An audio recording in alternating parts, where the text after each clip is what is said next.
When you think defender, warrior, brick wall, what comes to your mind?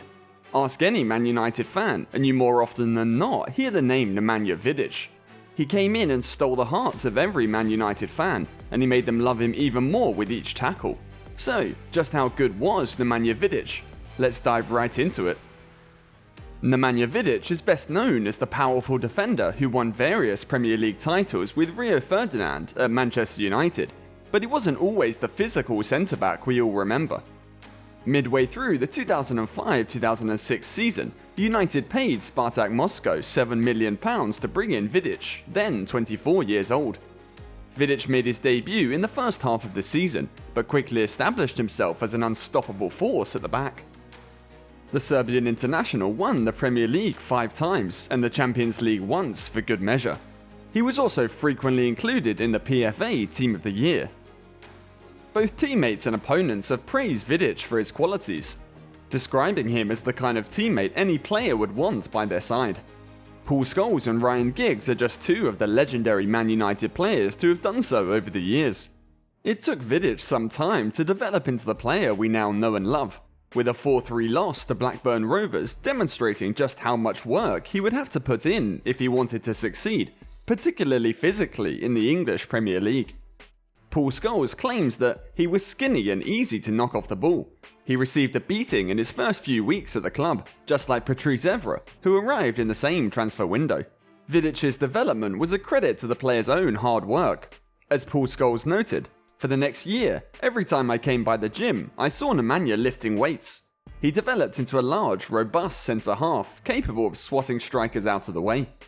Although Vidic arrived at Old Trafford a few years after Ferdinand, the defence duo's chemistry was a key factor in United's ability to reclaim their domestic supremacy. Their third consecutive season without winning the league came in the 2005-2006 campaign, but thanks to Vidic and Ferdinand's near-complete lack of concessions, the Red Devils went on to win 3 consecutive league titles from 2007 to 2009, along with the League Cup, Champions League, and Club World Cup for good measure. In contrast to Ferdinand, he played more defensively and less offensively.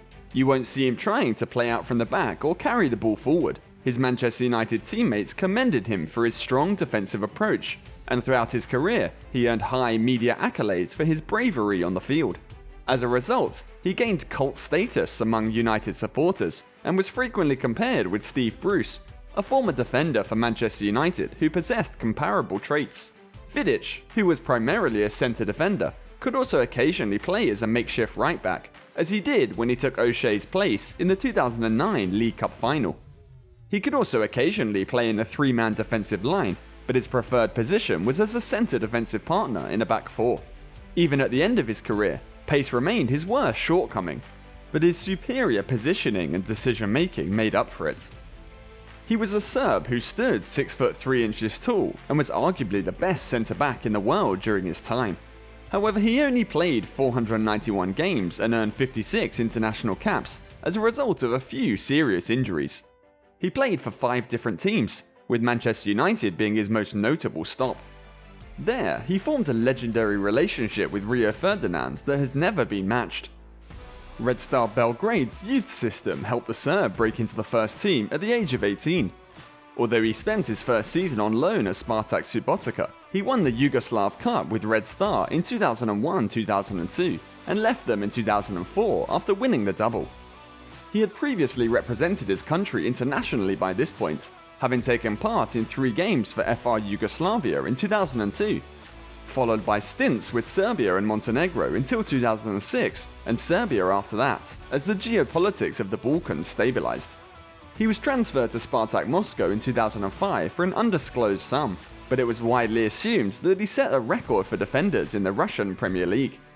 It was revealed that Manchester United had been tracking him at Red Star, where he was captain at the young age of 23, and Man United ended up beating Fiorentina to his signature, by fair means or foul, when they signed him on Christmas Day 2005 for £7 million. He was a no-nonsense defender who gave everything he had whenever he was on the field. Ask Kyle Walker. He loved a big tackle and put his head where it hurts. Defending like that appears to have gone out of style, most likely because it is now almost impossible to make viral social media worthy highlights without getting a booking. because crunching tackles are now generally not allowed anymore. The art of stopping the ball, however, has a long and honourable history, and Nemanja Vidic might have been the last true breed of defenders at the highest level. He was a defender's defender who could physically impose himself, hurl himself into a 50-50 challenge and win, and put his head in places where blood will flow without showing any hesitation. And he enjoyed doing it too. He didn't have many aspirations to be anything else. As with any top player, there were some mishaps, and Manchester United supporters may still have nightmares about the day Vidic was terrorised by Fernando Torres during a defeat to Liverpool at home. Even rival players couldn't help but admire Vidic, who would occasionally have a terrible day at work but practically never does so twice. The defender was best characterised by Sir Alex Ferguson, who asked, "How many centre-halves can you name who actually like to defend?" Vidic liked it. He relished the test of getting his head in wherever. He was clearly motivated by the excitement of competing for those 50-50 balls. Vidic was able to neutralise the best attackers in the Premier League, where he won 5 titles with Manchester United, even if Fernando Torres did challenge him on a few occasions. The former Spartak Moscow player, a superb captain as well as a powerful centre-back, was the only defender to win the Premier League Player of the Season award before Virgil van Dijk did it in the 2018-2019 campaign.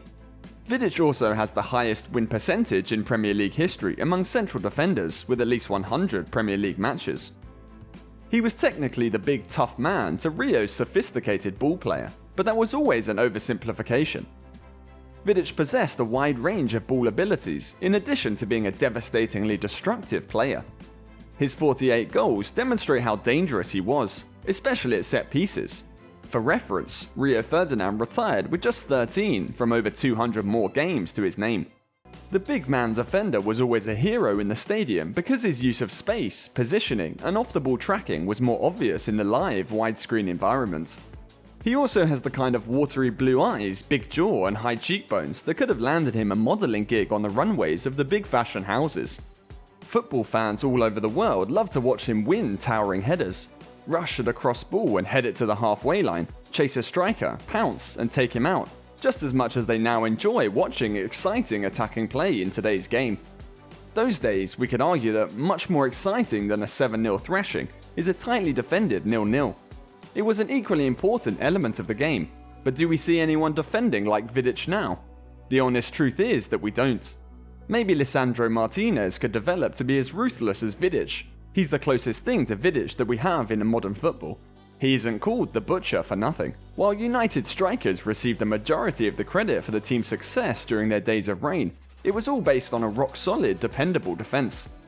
Ultimately, for Man United fans, the fact that they signed someone they'd never heard of for a small amount of money and he went on to become the best centre-half in the country, well, that's spine-tingling stuff. So, what do you think about Nemanja Vidic? Let us know your thoughts down below in the comment section. Also, make sure to watch this video in the link, and if you like our content, don't forget to hit the subscribe button and turn on your notifications.